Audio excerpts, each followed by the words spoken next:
महालक्ष्मी अनुसया आल्या बाई घरी, पंचारती ओवाळते पावमला ग गौराई. महालक्ष्मी अनुसया आल्या बाई घरी, पंचारती ओवाळते पावमला ग गौराई.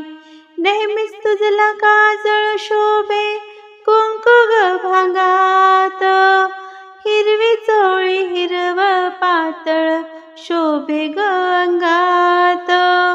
नेहमीच तुझला काजळ शोभे कुंकू ग भांगात, हिरवी चोळी हिरव पातळ शोभे ग अंगात. महालक्ष्मी अनुसया आल्या बाई घरी.